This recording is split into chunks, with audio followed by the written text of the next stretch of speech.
Hi guys, it's Kales, and I'm coming at you with my September TBR. TBR means to be read.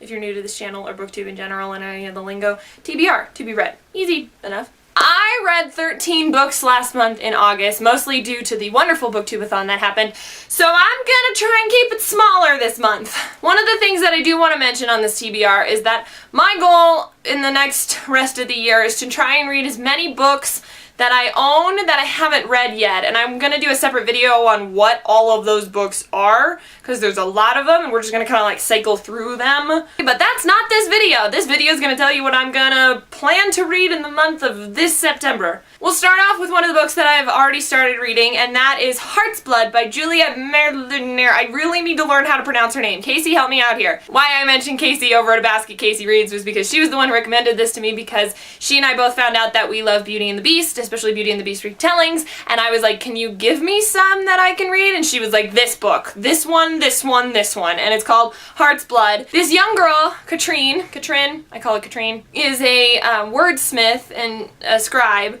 which is very uncommon for a woman in this world. She stumbles upon this job at this old castle and gets taken in by this head of the castle, who's the head of the town surrounding area. There's a lot of mystery surrounding this castle too, and I'm about 60 pages in and I'm already finding that there's a lot to it, and I'm really excited to continue going on this adventure, so thank you, Casey, for this recommendation. My hope is to finish it in September. The next book that I have is Robert Fulghum's Maybe, Maybe Not. For those of you who don't know, one of my absolute favorite plays of all time is All I Really Need to Know I Learned in Kindergarten by the same author. It starts out with the concept of Timshel, which is a concept that I learned about from East of Eden, which is thou mayest not. It's originally derived from the Bible and appears in Genesis, and there's more explanations in East of Eden, and you should read that or the Bible, that either one works.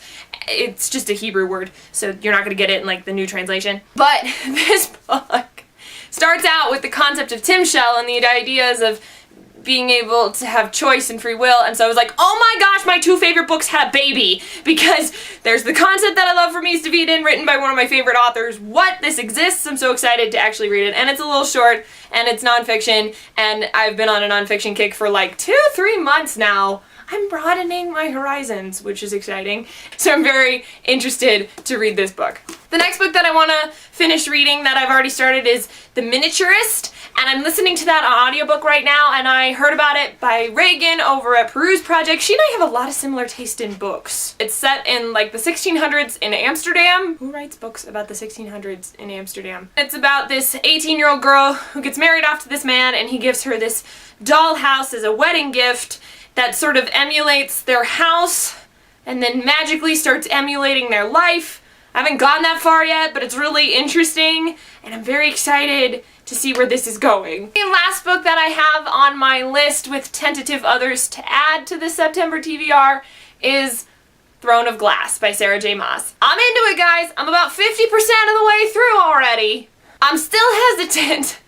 I don't know. She's obsessed with clothes, and Trina and I were having a conversation about this on Goodreads. I didn't realize how obsessed with clothes Sarah J. Maas was. She must be a cosplayer or a costume designer or something, because there's a lot of descriptions of clothes. It's a little annoying. But, you know, it's okay. Tolkien had a thing with scenery, so maybe he was a set decorator in another life. I don't know. Theater analogies, moving on. I'm sort of getting into the story. It's kind of getting more there. I still feel like there's a lot more telling than a lot more showing. I feel like we haven't really gotten to a lot of action yet. I know the tasks are happening, but they still don't seem intense enough or like go get them enough like what I was expecting. This book seems a little slow to me, and everybody says that it gets better as the series goes on, so I believe you. So if at the end of this I just desperately want to go pick up the next one, which I don't even know right off the top of my head, then I will go do that and try and continue the rest of the series, because I think Queen of Shadows is out already, or if it's not out, it's out in the UK, or some people got copies somewhere. This book seems really predictable as to what's gonna happen, but you know, I'm open to surprises. Please, dear God, let this book surprise me. 4 books, not overly ambitious, but totally realistic. If you have any recommendations you want me to add to my TBR,